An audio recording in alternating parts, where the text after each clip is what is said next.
Kasih plus buat beliau.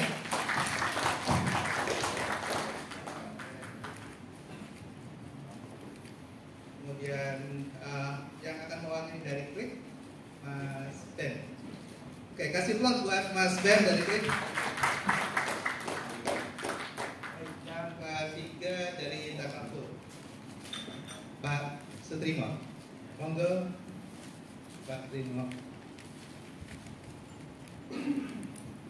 Baik, Bapak Ibu sekalian, sebelum para narasumber nanti akan menyampaikan mengenai apa itu credit scoring, apa itu electronic know your customer, apa itu marketplace lending, apa itu asuransi mikro, kita coba lihat dulu tentang urgensi keberadaan dari teman-teman pendukung ekosistem lembaga keuangan kita ini. Ya, Bapak Ibu sekalian.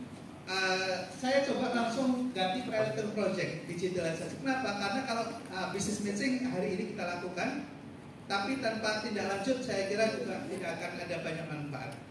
Nah, Bapak Ibu sekalian, saya coba perlihatkan sedikit, tapi pengantar ini saya kira tidak terlalu penting. Namun ada hal yang mungkin kita akan samakan persepsinya. Ini kayak bahan kuliah ya, kecil-kecil banget gak kelihatan. Mohon maaf, tapi saya perlu sedikit mengenalkan Bapak Ibu sekalian. Kita sering mendengar ada istilah digital finance atau istilahnya keuangan digital gitu ya, seperti yang sekarang kita sedang bahas. Ada istilah branchless banking, ya. Ada istilah mobile financial services. Ada istilah mobile money. Ada istilah digital credit, ya. Ada 5 istilah ini yang terkadang sering kali kita dengar, tapi bedanya di mana? Tapi saya kira tidak akan kita diskusikan lebih lanjut karena ini tidak akan pernah muncul dalam ujian kita. Kalau tidak ada ujian. Jadi yang penting Bapak Ibu sekalian adalah digital finance yang perlu kita sama-sama pahami apa itu, yaitu layanan keuangan yang disampaikan terutama melalui infrastruktur digital. Jadi layanan keuangan yang kemudian terfasilitasi dengan media digital, itulah yang disebut dengan keuangan digital. Ketika kita apply, tidak perlu lagi datang ke kantor lewat aplikasi yang ada di HP kita. Ketika nanti ada disbursement, ketika nanti mau dicari siapa kita untuk mengetahui siapa calon debitur kita, juga hanya proses digital yang akan berjalan lewat credit scoring, lewat electronic know your customer. Siapa sih customer kita? Nah, itu nanti akan muncul lewat digital yang akan proses. Lalu setelah eligible, ya sesuai dengan syarat dan ketentuan yang sudah kita buat, lalu masuk proses selanjutnya yaitu analisis kredit. Analisis kredit juga tidak perlu lagi kemudian diwawancarai, datang kita lihat berapa pendapatan, karena semua sudah terekam digital. Apalagi Bapak Ibu sekalian yang misalnya gajian itu ditransfer, udah langsung kelihatan berapa sebenarnya, nggak bisa dibohongin gitu ya. Seperti sekarang misalnya ketika anak kita mungkin sudah mau masuk di perguruan tinggi, ditanya pendapatan orang tua berapa gitu ya, kan ada yang bohong-bohongan gitu ya. Wah, saya takut nanti SPP saya, OAT saya tinggi, lalu saya rendahin. Nah itu kalau cerdas kampusnya, menggunakan kredit scoring aja atau elektronik, udah ketahuan, dan tanpa harus ditanya-tanya berapa gaji kita, itu udah ketahuan. Ya, oke Bapak Ibu sekalian, saya lanjut dulu. Nah ini transfer tahapannya. Saat ini mungkin lembaga kita ada di mana?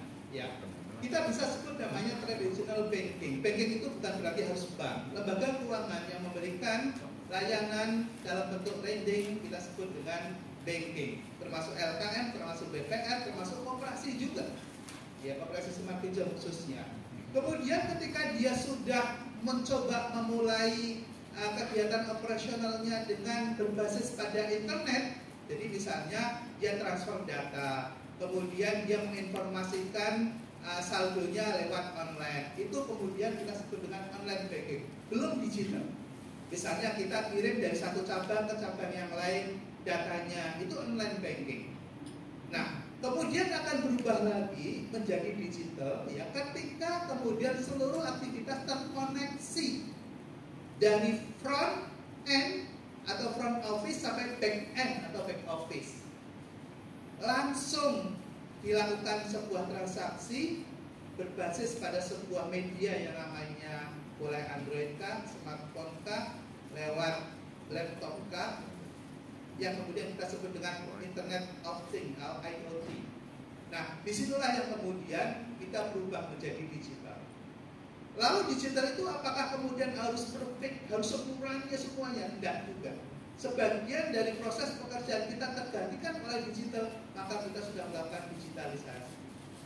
Nah, di mana kita akan melakukan itu, bagian-bagian apa yang perlu dan bagian-bagian apa saja yang perlu kita lakukan transformasi, nanti kita akan lihat Bapak Ibu sekalian. Ya. Sebelum ke situ Bapak Ibu sekalian, sedikit saya sampaikan ke Bapak dan Ibu semuanya bahwa teknologi keuangan sekarang dijalankan oleh siapa? Oleh yang namanya bisnis peer-to-peer lending. Peer-to-peer lending. Apa itu peer-to-peer lending? Nanti sedikit, ini kayak kuliah, mohon maaf ya Bapak Ibu ya, nggak apa-apa ya. Ini biar kita sharing gitu. Khawatirnya kita bicara digitalisasi, tapi kita nggak bisa bedakan gitu. Mana yang online banking, mana yang digital banking gitu ya. Mana yang P2P lending, mana yang invoice, mana yang crowdfunding, kita nggak bisa bedakan. Kita sekarang sebagai pelaku lembaga keuangan, walaupun di sudut paling ujung di desa, tapi kita harus, pengetahuan kita harus sampai ke sini, harus sampai ke sini, nggak boleh ketinggalan. Oke, bolehlah bisnis kita ada di kampung-kampung dan desa-desa, tapi wawasan dan cara bisnis kita harus berubah. Ini yang kita harus lakukan dalam bentuk sebuah transformasi Bapak Ibu sekalian. Ya. Nah, lalu apa lagi selain P2P, project financing? Nanti saya ingin tahu. Jadi gini Bapak Ibu sekalian, ketika kita nanti sudah bertransformasi menjadi digital, maka kita akan lebih mudah melakukan tailor-made, mengubah cara bisnis kita, mengubah model bisnis kita Bapak Ibu sekalian. Kita bisa lakukan beberapa model ini dalam bisnis kita kan? Ya. Invoice financing, kemudian ada social collateral, ada yang namanya supply chain financing, ada. Bedanya di mana? Saya akan cepat saja, ya. Peer-to-peer lending, peer-to-peer. Ketika saya ingin memberikan pembiayaan kepada Mas Burhan, atau saya ingin memberikan pembiayaan kepada Mas Sabto misalnya, itu saya cukup masuk ke dalam sebuah marketplace media, namanya P2P tadi, fintech tadi. Jadi, saya masuk ke sini, kemudian saya salurkan ke sana. Tapi dalam bisnis ini nggak mungkin one to one. Nggak mungkin satu ke satu, pasti akan dikeroyok rame-rame. Misalnya saya membiayai Mas Burhan, saya akan sharing risiko saya dengan 10 orang. 10 juta saya bagi menjadi 10 orang, jadi 1 juta untuk membiayai 10 jutanya Mas Burhan. Itu peer-to-peer. Cara kerjanya peer-to-peer seperti itu Bapak Ibu sekalian. Lalu lembaganya ada risiko? Nggak ada risiko, karena risiko adalah yang menanggung para investornya masing-masing. Itu peer-to-peer. Lalu project financing, Mas Burhan punya suatu project disodorkan kepada fintech, fintech lalu akan menawarkan kepada seluruh membernya, usernya itu siapa yang berminat untuk membiayai bisnisnya Mas Burhan. Langsung kelihatan bisnis Mas Burhan begini, proposalnya begini, layak, eligible, kemudian punya prospek bagus, oke. Maka ketika saya melihat proposal pun bagus nih, prospek nih gitu, saya ikut dong invest. Nah, ramai-ramai project, pembiayaan suatu project tertentu. Kemudian invoice financing adalah ketika kita sudah berbisnis, kemudian ada invoice yang muncul yang saya terima, saya bisa uangkan segera melalui P2P.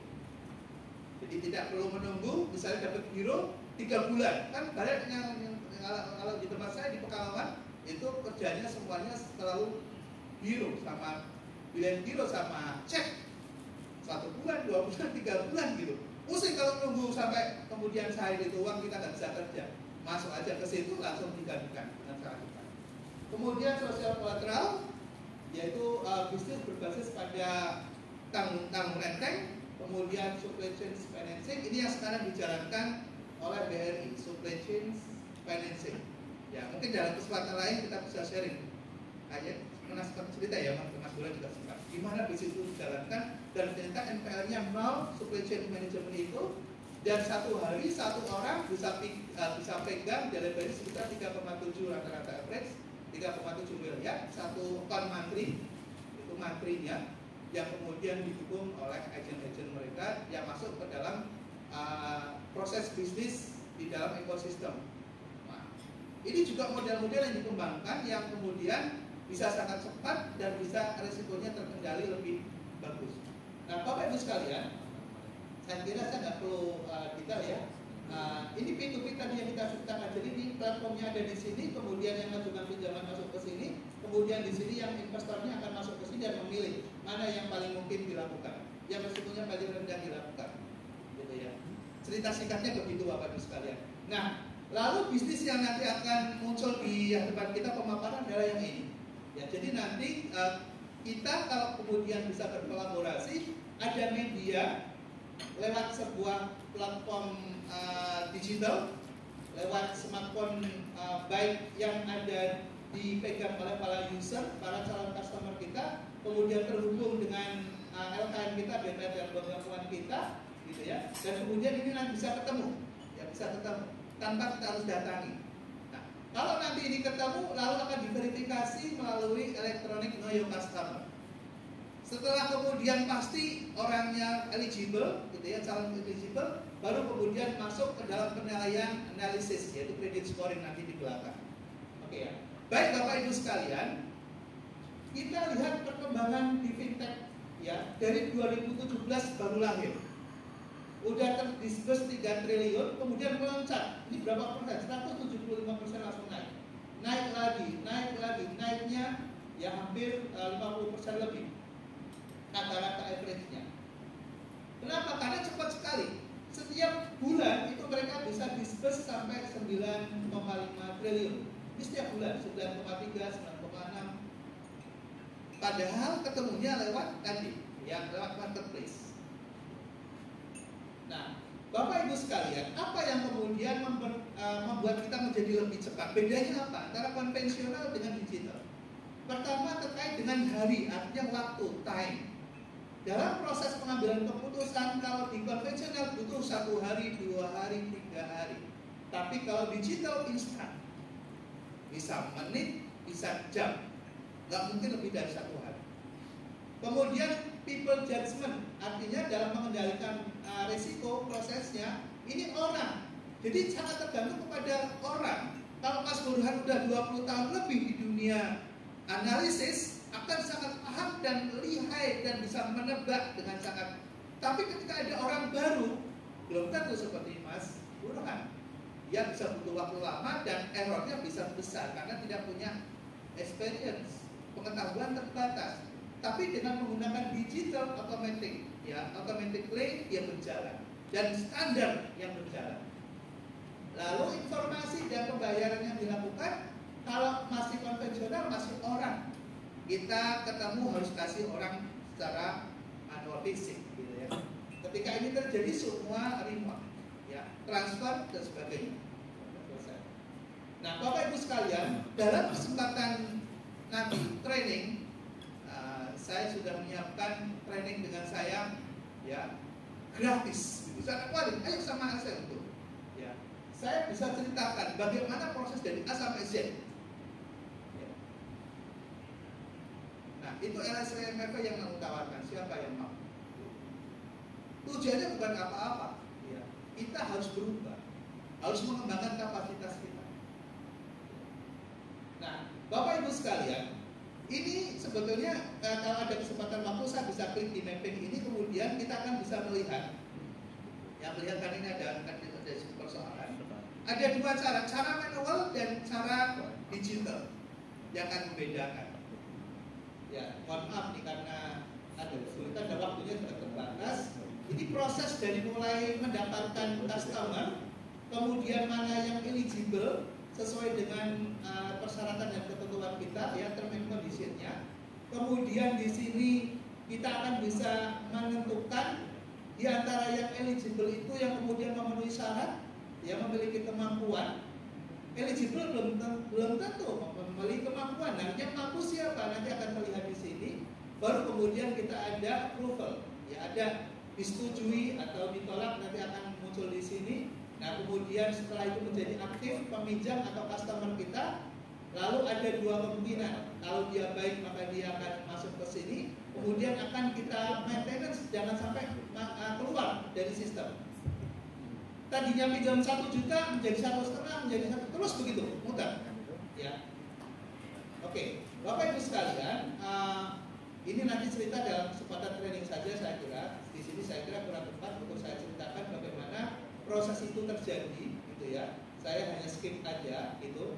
Tapi mungkin ini saya perlu sampaikan Bapak Ibu sekalian. Ini tahapan dalam sebuah digital kredit, proses kredit. Yang pertama adalah kita masuk dan mendapatkan informasi dari user atau customer kita. Itu nanti akan bisa melihat ya bank-bank kita ada di sini, LKM kita ada di sini. Lalu kemudian ketika mereka apply, maka kemudian masuklah ya ke dalam informasi dashboard kita di sini. Kemudian mereka memenuhi persyaratan, fotokopi KTP dan sebagainya, yang kemudian kita bisa lakukan kepastian menjamin tentang originalitas dari KTP-nya, benar apa enggak KTP-nya, gitu. Lewat elektronik know your customer, kemudian akan men-tracer siapa sesungguhnya calon customer kita lewat elektronik know your customer itu. Nanti mungkin akan dipraktekkan sebagian, nanti mudah-mudahan ada waktu. Lalu kemudian masuklah menjadi calon yang eligible di LKM kita di sini, di yang ketiga ini. Ya. Nah, baik Bapak Ibu sekalian, lalu setelah itu kemudian kita akan mengatakan diterima atau ditolak. Ketika diterima, maka ada tawaran di situ berapa sih yang sesuai plafon buat mereka, yang buat dia, gitu ya, calon customer kita. Lalu kemudian berapa angsurannya, semua terinformasikan lewat aplikasi itu. Lalu kemudian kita si customer menentukan yes atau no, saya akan terima atau tidak dengan tawaran ini. Itulah proses kecepatan. Nah, Bapak Ibu sekalian, saya kira ini kebutuhan kita, Bapak Ibu sekalian. Ini kebutuhan kita. Kebutuhan kita ini apa sih? Yang pertama, kita bisa mengendalikan risiko. Yang kedua, kita dalam berbisnis tentunya butuh covering risiko, covering risk. Ya, covering risk. Kemudian kita butuh menghindarkan terjadinya fraud.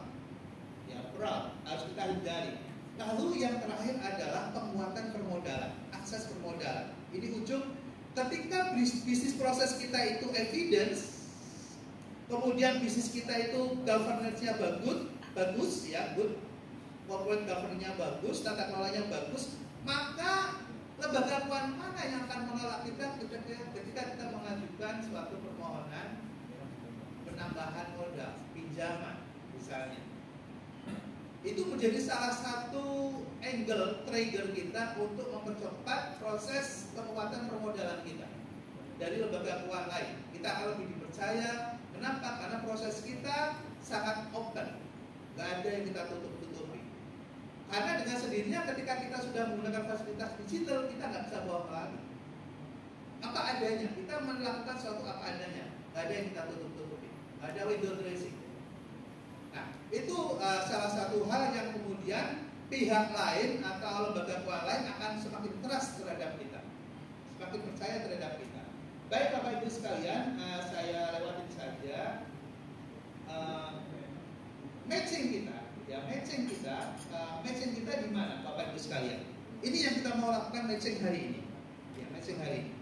Yang pertama adalah di front end, di marketing kita. Proses marketing kita harapkan yang selama ini kita bekerja sendirian, AO kita bekerja sendirian. Nanti dengan adanya marketing, ada marketplace yang bergerak di lending, maka kita terbantu. Kita duduk manis malam hari dan sebagainya, yang orang kita sudah istirahat itu masih bekerja terus. Pertanyaannya, kita bayar nggak? Nggak bayar. Nanti kita tanyakan, loh kok nggak mau? Takut kenapa? Karena semua terbuka. Seperti halnya kita mau beli lewat e-commerce, ya kan? Bapak Ibu sekalian, ibu-ibu kita sangat pandai sekali. Mau tidur aja bisa pesan, gitu ya. Pesan ini, pesan itu. Kita yang besok-besok pagi ditagih, ya ini ya, bayar. Aduh. Padahal nggak kemana-mana di rumah. Nah itulah, bisa jadi ketika mau tidur order, booking, ya booking, saya butuh nih Mas Burhan 2 juta saja. Bayangkan kalau kemudian kita sibuk mau kantor aja kita susah, lewat begini tetap besok Mas Burhan itu langsung jalan dan kemudian terinfokan ke Mas Burhan. Oh iya ada pengajuan 2 juta. Elektronik know your customer menginformasikan bagus, eligible. Credit score-nya ya resikonya misalnya rendah gitu ya. Oh masuk 2 juta.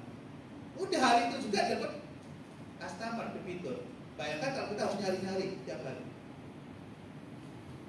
Lalu kemudian proses bisnisnya dibantu oleh ini, proses bisnisnya oleh credit scoring dan elektronik know your customer. Lalu kapasitas orang yang kita naikkan, karena tidak lagi dulu yang kemudian harus wawancara, harus begini-begini, kapasitasnya kita naikkan, bisa membaca data. Kan kompetensinya jadi berbeda, membaca data. Kemudian kita bisa mungkin mengolah data dan informasi yang tersedia. Jadi pengetahuan dan kompetensi para AO kita nanti berubah. Nah perubahan itu kalau kemudian tidak kita naikkan kompetensinya, ya nanti kita jadi kayak mimpi gitu. Kita sudah semua bisa, tapi kemudian operatornya bingung gimana caranya. Maka harus ada skill up. Makanya kemudian LSP hadir untuk itu. Nah Bapak Ibu sekalian, kalau masuk ke sini, nanti kita bareng-bareng akan dirikan Apex ini. Akan dirikan Apex. Apex, saya kira lain waktu kita bisa diskusi lebih panjang lagi. Kemudian di back end nanti ada insurance. Kalau ada yang meninggal, ada jaminan kita hilang, bahkan sampai kemudian kreditnya macet, kita nggak usah pusing. Saya kasih rahasia sedikit Bapak Ibu sekalian. Karena saya lama sekali dapat sekarang masih aktif di Posting Jasa. Posting Jasa itu kan nggak diatur oleh otoritas. Persoalan dan pertanyaan yang sangat kadang menyinggung kita adalah bagian itu kok bisa besar ya? Kenapa? Karena ada trust. Kenapa ada trust? Dan tata kelolanya dikelola seperti banking. Tata kelolanya dikelola seperti banking Bapak Ibu sekalian. Nah sehingga apa? Resikonya rendah. Membangun ekosistem sendiri. Membangun ekosistem apa? Asuransi dirikan sendiri asuransi. Asuransi jiwa buat sendiri. Asuransi umum bikin sendiri. Pensiun bikin sendiri. Investasi bikin sendiri. Aset manajemen bikin sendiri. Bikin perusahaan Bapak Ibu sekalian. Berapa investasi harus dikeluarkan untuk itu? Banyak banget.